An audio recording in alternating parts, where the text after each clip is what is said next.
네, 오늘 요한복음 15장 말씀입니다. 내 말이 너희 안에 거하면 이런 제목인데요. 아마 제가 이 말씀을 설교한 게 최근에도 없지는 않았던 것 같습니다. 근데 이 말씀이 생각할수록 귀하다, 중요하다 그런 생각이 들어요. 그리고 이 성경이 물론 다 하나님의 진리지만 그 진리의 농도에 있어서, 진리의 깊이에 있어서는 성경마다 조금씩 차이가 있다고 할 수 있습니다. 그래서 진리의 그 밀도나 깊이에 있어서 사실 요한복음은 성경에서 아마 가장 깊은 그런 진리를, 또 가장 심오한 그런 내용들 담고 있다고 할 수 있겠는데요. 오늘 이 요한복음에서 좀 깊은, 그리고 굉장히 놀랍고 또 어떻게 보면 대단히 간단한 그런 주님의 말씀, 진리를 한번 함께 귀 기울여 볼 수 있기를 원합니다. 오늘 이 말씀 우리에게 굉장히 큰 도전을 던집니다. 7절에 보면 너희가 내 안에 거하고 내 말이 너희 안에 거하면 무엇이든지 원하는 대로 구하라. 그리하면 이루리라. 참 큰 말씀이죠. 크고 또 놀랍고, 이대로 믿어도 될까 싶을 정도로 그런 말씀이라고 하겠습니다. 한 번 더 보여주십시오. 너희가 내 안에 거하고 내 말이 너희 안에 거하면 무엇이든지 원하는 대로 구하라. 그리하면 이루리라. 이 두 번째 줄에 무엇이든지 원하는 대로 구하라. 그리하면 이루리라. 이 소위 말해서 이렇게 큰 이 백지수표를 주님이 우리에게 주셨는가? 이대로 믿어도 되는가 하는 생각이 들 정도로 아주 큰 말씀이죠. 나는 무엇이든지 원하는 대로 구하면 될까? 이런 생각을 바로 할 수 있습니다. 그죠? 또 뭐 했는데 안 된 적이 있더라, 뭐라든지, 뭐 또 여러 가지 여기에 대해서 아마 우리는 도전을 느낄 거예요. 이대로 받기에는 이거 받았다가 그대로 안 되면 이거 어떡하나 하는 그런 생각도 뭐 할 수도 있고요. 자, 그런데 이 말씀을 이제 이 말씀의 큰 도전 앞에서 우리가 정직하게 이제 우리를 살펴야 되는 거죠. 하나님 말씀으로 정직하게. 앞에 조건이 있습니다. 너희가 내 안에 거하고 내 말이 너희 안에 거하면이라는 주님과 함께 거하는, 주님과 함께하는, 이것이 이제 앞에 있습니다. 특별히 내 말이 너희 안에 거하면, 요거 주님의 말이 우리 안에 거해야 한다. 주님은 주님의 말씀이 우리 안에 거하기를 원하시는구나. 또 그렇게 돼야 되는구나. 여러분, 내 말이 너희 안에 거할 곳이 없기 때문에 너희가 듣지 않는다는 예수님 말씀이 복음서에 있습니다. 너희들의 마음이 다른 것으로 꽉 차 있어가지고 진리를 안 듣는다는 거예요. 그러니까 예수님이 진리를 말해도 벌써 자기들 생각이 꽉 차 있다 이 말이에요. 잘못된 생각이 꽉 차 있어서 그 진리를 받아들이지 못하는, 내 말이 너희 속에 거할 곳이 없다. 그 말씀을 통해서 이제 그 백성들에게 진리나 또는 하나님의 은총을 이제 주시기 위한 건데, 그것을 받아들일 수 있는 공간이 없다는 거예요. 다른 것으로 차 있기 때문에, 비진리라든지 다른 어떤 선입견으로 차 있어서 이 주님의 말씀을 못 받아들이고 있다. 그래서 예수님이 내 말이 너희 속에 거할 곳이 없기 때문에 그렇다, 이렇게 말씀을 하신 적이 있습니다. 자, 여러분, 예수님의 말씀이 우리 안에 거한다는 것은 무엇일까요? 그러니까 그 말씀을 받아들인다는 거겠죠. 받아들이고 그대로 그것을 인정하고, 또 그것을 믿고, 또 그것을 따른다. 주님의 말씀을 그대로 내가 받아들이고 믿고 따른다. 그럼 하나 주님의 말씀이 내 안에 있는 거죠. 살아있는 겁니다. 내가 진실로 그것을 믿고, 그것을 내가 만약에 행한다면, 실천한다면, 그러면 그 말씀이 내 안에 있는 거죠. 그래, 바로 이렇게 주님의 말씀이 내 안에 있어야 이제 우리의 그 간구도, 무엇이든지 구해도 들어질 정도로 이러한 놀라운 기도의 또 세계가 펼쳐진다는 거죠. 그렇기 때문에 여러분, 기도가 물론 우리는 열심히 기도를 해야 되지만 억지로 주님을 억지로 우리가 마치 아이가 엄마나 아빠를 졸라서 억지로 그게 안 좋아 몸에 안 좋은데 그거 이빨 썩는데 그래도 너무 졸르니까 어쩔 수 없이 주는 이런 게 기도겠습니까? 물론 뭐 아기 때는 그것도 또 필요한 부분이 있을지도 몰라요. 부모는 내가 이렇게 구하면 주시는 분이다 하는 그 신뢰관계라든지 그런 게 필요할지도 몰라요. 그러나 우리 하나님께서 우리에게 주시려고 하는 그런 우리가 주님을 막 쫄라야만 주님이 또 거기에 대해서 마지 못해서 뭘 이루어 주시고 이런 관계는 아니라고 우리는 생각합니다. 우리는 사랑을 받는 대상이고 너무너무 사랑하시는 그런 대상인데요. 그런 억지스러운 관계는 아니다 이 말이죠. 하나님은 우리를 축복하시기를 원하는 거예요. 우리 하나님은 이미 우리에게 좋은 것을 주시기를 원하시는 거예요. 자, 그런데 이제 이 성경에서 우리에게 구하라. 그 구하라는 말 속에는 하나님이 들으시는 분임을 믿는 거죠. 하나님이 또 주실 수 있는 분이라는 것도 믿고, 그리고 하나님께 기대하고 이 좋은 믿음입니다. 그런데 성경은 우리에게 사실 이 무엇을 하나님께 받기 위해서, 얻기 위해서 구하는 것도 필요하지만 사실은 더 많은 부분이 이미 하나님이 축복하시기 위해서 우리에게 말씀을 하고 있다 이 말입니다. 할렐루야. 무슨 말이냐면 복을 주시려고 하는 것은 우리보다 주님이 더해요. 그래서 하나님은 우리에게 복을 받기 위한 길을 말씀하고 있다는 겁니다. 이미. 그러니까 이것은 복이라는 것은 구해서만 받는 게 아니에요. 구해서 받을 수도 있어요. 그러나 이미 하나님은 주시려고 한다 이 말이에요. 주시려고 하는데 그 주실 수 있기 위해서 하나님이 우리에게 명령을 하시고 말씀을 하신다 이 말입니다. 무엇을 말한다는 거야 주님께서. 그 복을 받을 수 있는 조건을 만들고 자격을 만들고 그 복을 받기 합당하게 하시기 위해서 우리에게 이미 말씀을 하고 있다 이 말이에요. 그렇기 때문에 하나님 앞에 우리가 좋은 것, 선한 것을 받기 위해서는 그걸 안 주려고 하는 사람한테 자꾸 찾아가서 달라고 하는 게 아니고 주시려고 하는 분이 주시기 위해서 우리에게 요구하고 있는 것을 들어야 된다 이 말입니다. 우리에게 좋은 것을 주시려고 이미 하셔서 그걸 받을 수 있게 하시기 위해서 이것을 말씀하시고 저것을 말씀하신다 이 말이에요. 그래서 그것을 받아들이면 우리가 사실 구하는 것 이상의 그런 것들을 하나님은 많이 주실 수가 있다 이 말이죠.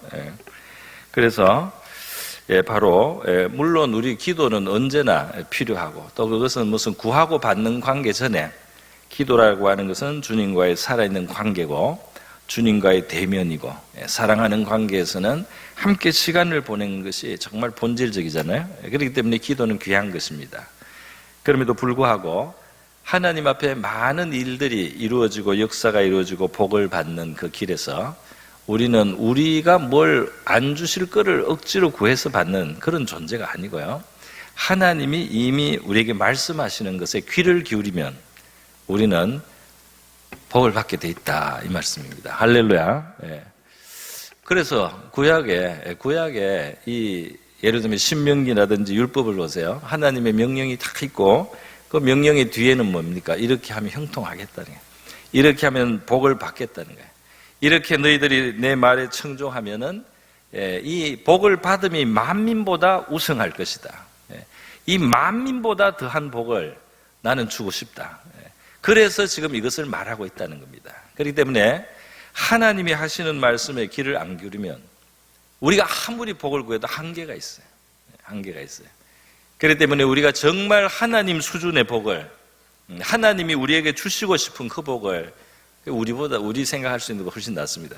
그것을 우리의 것으로 참 누리기를 원한다면 하나님에게 마음을 열어야 되고 귀를 기울여야 되고 하나님이 무슨 말씀을 하시는지 우리 귀를 열어야 할 줄 믿습니다. 그래서 여러분에게도 누가 찾아와서 자기 말만 계속하고 자기 요구만 계속하고 그리고 여러분이 말하면 한마디도 안 들어요.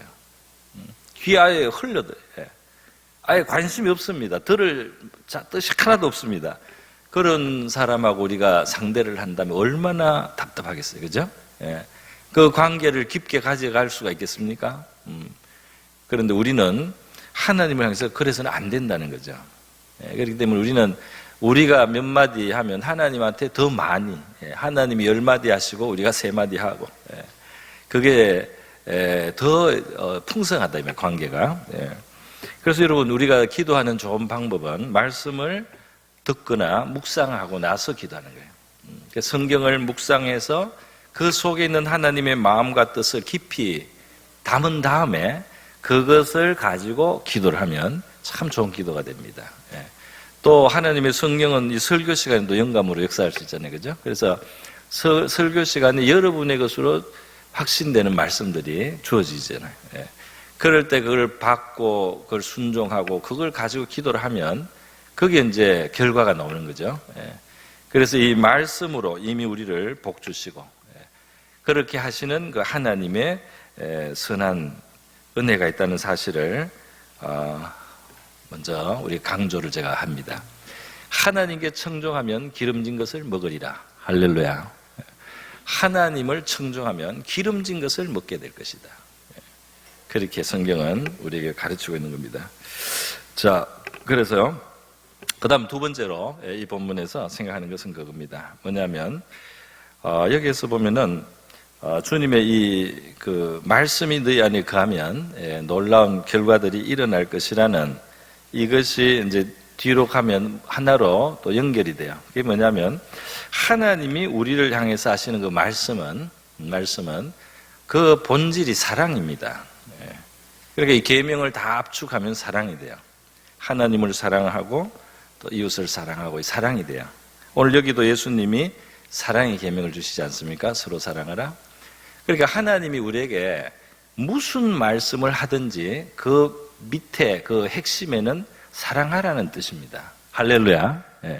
예를 들면 하나님이 무슨 뭐 어디를 가라든지 뭐 복음을 전하라든지 뭐 일을 하라든지 뭐 가만히 있으라든지 무엇을 하든지 그것이 그 안에는 그게 참 사랑이에요. 하나님을 향한 사랑 또 이웃을 향한 그 사랑이 그 안에 제일 그 심장이고 제일 중심 원리다 이 말입니다. 하나님의 모든 뜻은 사랑이에요. 그래서 모든 명령은 사랑에서 나가는 거예요. 복음을 전하는 게 그냥 행동이 아니잖아요. 그 안에는 영혼을 사랑하는 거예요. 영혼을 사랑해서 복음을 전하는 거지. 교회를 키우려고 복음을 전합니까? 큰 교회 목사가 되기 위해서 복음을 전합니까? 영혼을 사랑해서 복음을 전해야 될 거 아니에요. 왜 교회에서 열심히 사람을 챙깁니까? 교인을 많이 붙들어서 큰 교회를 만들려고 교인을 살핍니까? 영혼을 사랑해서 살펴야 될 거 아니에요. 사랑의 정신에서 해야 되는 거죠. 그것을 말하는 겁니다. 왜 기도를 합니까? 하나님을 사랑하니까 하나님과 시간을 보내고 싶고 하나님의 도움과 은혜를 받아서 복된 삶을 살고 사랑을 실천할 수 있기 위해서 그래서 우리가 구하기도 하고 하는 거죠. 그러니까 이 모든 것이 사랑의 본질이 없으면 이것이 하나님은 뜻하고 멀어질 수밖에 없어요. 여러분, 그래서 우리는 무엇을 하기 전에 이 사랑에 대해서 관심을 가져야 돼요. 이 중요한 이 사랑의 주제에 관심을 가지려면 하나님의 사랑을 깊이 생각해야 됩니다. 우리가 받은 사랑을요. 우리가 받은 사랑을. 우리가 받은 사랑의 크기를 정말 깨닫는 게 성도에게서 너무 중요해요. 좋은 신자가 되고, 좋은 어떤 믿음의 사람이 되고, 이러는 모든 것은 뭘 해설하기보다 그 바탕에 하나님의 사랑에 대한 진정한 뭐라고 해야 될까요? 굴복이라고 해야 될까요? 하나님의 사랑에 그 압도되고 하나님의 사랑에 그 녹아야지 우리는 정말 하나님을 잘 섬길 수 있습니다. 뭘 그렇게 하지 않고 그냥 내 노력으로 하거나 내 무슨 뭘로 하고 나면 자랑밖에 안 돼요. 어쩌다가 그게 되더라도 자랑하고 다른 사람 정지하는 것이 됩니다. 내만큼 안 했다 이거예요. 여러분은 모든 일을 사랑으로 하시기를 바랍니다. 그래서 하나님의 사랑을 깊이 우리가 받아야 돼요. 그걸 깨달아야 사랑받아. 그리고 이 사랑의 크기는 말이죠. 내가 그 사랑받기 부족하다는 것을 아는 거하고도 같이 가잖아요. 그래서 우리가 참 악하구나. 내 안에 이런 죄성이 있구나. 내가 정말 이렇게 잘못됐구나. 내가 이렇게 엉터리구나. 이제 그럼에도 불구하고 사랑하시는 그 하나님의 사랑에 대한 그것을 우리가 깨닫고 또 받아들이고 감사하고, 그러면서 우리의 이 신앙의 이 자세와 바탕이 바로 되는 겁니다. 너무 열심히 하려고 하지 마세요. 너무 뭘 잘하려고 하지 마세요. 그러다가 많은 사람을 다친다 이 말이에요. 사랑이 없어요. 그래서 여러분, 우리가 이 하나님의 사랑을 알고 모든 것을 사랑으로 하려고 할 때 주님이 기뻐하시는 줄 믿습니다. 내 계명은 사랑밖에 없다는 거예요. 내 계명은 사랑밖에 없다는 거예요. 그런데 여러분, 이것을 또 다르게 말하면, 우리 보통 이제 사랑의 반대는 뭐 무관심이니 이런 말도 하지만 미움이 있죠. 실제로 미움이 있습니다. 사랑의 반대는, 그러니까 무슨 말이면, 원래 하나님의 형상인 우리는 사랑해야지 만족하고 사랑해야 행복해요. 하나님이 사랑이시잖아요. 그런데 이거가 죄인이 됐다는 것은 무슨 말이냐면, 이 사랑이 잘 안 되고 미움이 잘 된다는 것입니다. 잘 미워한다는 거예요. 쉽게 미워하는 거예요. 이게 악이고 죄인이다 이 말이에요. 그래서 이 사랑으로 말이죠. 정말 다른 사람을 사랑의 눈으로 보지 못하는 거예요. 그래서 이게 자꾸 악하게 봅니다. 자꾸 나쁘게 보는 거예요. 그래서 말이죠. 진짜 우리 신자의 이 신앙생활이 어떻게 보면 너무 간단해요. 사랑을 가지고 사느냐, 하나님의 사랑에 깊이 감사하느냐, 그거예요. 열심히 하는데 미움이 가득해. 열심히 하는데 말이죠. 그게 미움이 그 안에 있어요. 그게 뭡니까? 그게 하나님을 섬기는 겁니까? 그건 안 되죠. 그 열심히 뭘 하는데 그 안에 미움의 동기를 하고 말이죠. 그 안에 어떤 그 나쁜 게 들어있어요, 마음속에. 그래서는 안 된다 이 말입니다. 그래서 여러분, 이 사랑의 계명, 이 하나를 주님은 말씀하는 거예요. 그래서 저와 여러분이 정말 이 사랑의 계명 앞에 우리가 살고 그 말씀이 저와 여러분 안에 있기를 바랍니다.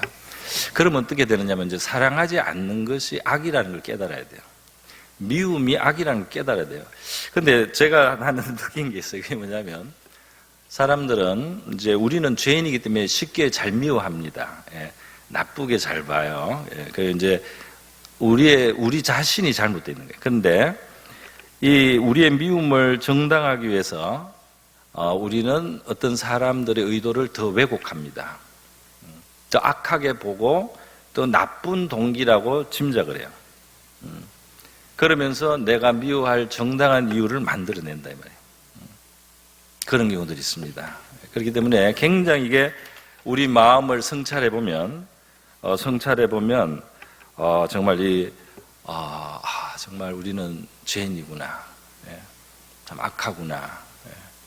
예수님이 죽는 과정에, 그죠? 인간들의 많은 악들이 다 동원되잖아요. 그 죄들을 많이 드러내셨는데요. 그래서 그런 것을 우리가 직면을 하는 거죠. 우리 신자라는 것은 완전히 경건해서 허물이 없는 사람이 되기는 어려울 겁니다. 그건 불가능이라고 보고요. 사실은 이제 그 죄를 있는 그대로 빨리 아는 거예요. 자기 안에 있는 교만을. 자기가 정말 교만하다는 걸 아는 거죠. 그리고 자기 안에 있는 그 부당한 생각을 빨리 아는 거죠. 이게 잘못된 생각이다. 이게 잘못된 태도다. 이게 잘못된 마음이다. 이게 잘못된 동기가 있다. 이걸 빨리 아는 거예요. 그것이 이제 회개가 되고 그것이 경건한 거라고 할 수 있습니다. 아무 그게 없는 경건은 거의 없어요. 우리가 이미 죄물을 많이 들었기 때문에. 그럼 뭐 피 속에, 아담의 피 속에 이 죄인됨이 있어요. 그래서 이 회개하는 자가 복이 있고 천국이 저희들의 것이다. 그래서 주님께서 거룩한 자가 복이 있다. 천국이 저희 그렇게 안 하고 회개하는 자가 복이 있다. 천국이 저희 것이다. 할렐루야. 그런데 문제는 죄를 깨닫지도 못하고 회개도 못한다 이 말이에요. 남을 잔뜩 미워하면서도 정당하다고 생각하는 거예요. 남을 나쁘게 보고도 악한 말을 하고 그 잘못된 많은 언행들이 있어요. 근데 그 잘못인 줄 몰라. 그러면서 이제 회개도 없고 사실 그러니까 거기에서 이제 그 은혜로도 나갈 수가 없는 거죠. 그렇게 된다는 것입니다. 여러분, 우리 이 사랑의 계명을 우리 모두 깊이 참 하나님 앞에서 진지하게 받을 수 있기를 바랍니다. 말씀은 이제 마치겠습니다. 그래서 율법을 다 모으면 하나님을 사랑하고 이웃을 내 몸처럼 사랑하는 것이다. 하나님을 사랑하지 않는 것이 또 이웃을 사랑하지 않는 것 자체가 벌써 이것이 참 안 된 거예요. 이게 잘못된 모습이다. 죄인의 상태다 하는 것입니다. 여러분, 하나님은 자기를 닮은 정말 그 자녀들을 원하잖아요. 하나님이 사랑이니까 하나님은 하나님을 닮은, 그러니까 우리가 하나님스러워지는 걸 정말 원하시죠. 그걸 굉장히 경외하시는 겁니다. 그래서 너희가 사랑을 가장 중요하게 생각하고 하면 무엇이든지 원하는 대로 구하라. 그러면 들으리라. 이루리라. 그거는 격려하는 차원도 있고 또 하나가 있어요. 이 참사랑, 주님의 말씀이 우리 안에 들어와서 우리가 참사랑의 정신으로 뭘 할 때 그 사랑에 의해서 우리의 기도가 내용이 조건이 주어져요. 조건이 지어져요. 아무 기도나 하지 않습니다. 아주 탐욕스러운 기도 할 수 없습니다. 그 주의 말씀이 우리 안에, 그 사랑의 계명이 우리 안에 살아있을 때 우리가 구할 수 있는 것들이 있어요. 그러면 그것은 놀랍게 역사하고 또 이루어지는 거죠. 하나님이 기뻐한다면 그 마음이 하나님을 닮았기 때문에 하나님이 원하시고 뜻하시면 창조의 역사가 일어나잖아요. 그런데 하나님의 자녀가 하나님을 닮아서 사랑으로 충만하고 사랑으로 정말 사랑 때문에 회개하면서 사랑의 길을 가려고 하면 하나님을 닮은 모습이에요. 그러면 그 입에서 나가는 기도가 창조의 역사를 이루는 겁니다. 하나님께서 그걸 가지고. 할렐루야. 사랑의 하나님이 창조하셨듯이 그 사랑을 가진 하나님의 자녀의 소원이 바라여지면 그 사랑의 화신인 예수의 이름으로 그걸 받아서 하나님이 그것을 창조의 역사로 기적을 행하신다 이 말이에요. 여러분, 어떤 분이 참 어떤 목사님이 제가 참 훌륭한 분이라고 생각하는데요. 이런 말씀이 있어요. 뭐 성경 공부, 전도 이런 거 다 좋지만은 근본은 우리가 하나님의 사랑을 정말 받아들이고 그리고 사랑하는 것이다. 그런 말씀을 했어요. 우리가 사랑이 없이 자꾸 사람을 교회로 끌어오기 위해서 자꾸 전도를 하면은 그거 듣기 싫다는 거예요. 그 사람은 우리의 사랑을 느끼기 전에 이 복음을 들으면 거슬린다는 거예요. 그렇기 때문에 우리는 사랑을 가지고 복음도 전하고 사랑을 가지고 섬기는 저 여러분 될 수 있기를 바랍니다. 그러면 하나님이 역사하는 거예요. 무슨 다른 방법이 있는 게 아닙니다. 가장 큰 계명 안에 우리의 가장 큰 행복이, 가장 큰 능력이 그 속에 있다는 사실을 우리가 기억하고 그 앞에 우리가 바로 서고 그 길을 가는 저와 여러분 될 수 있기를 바랍니다.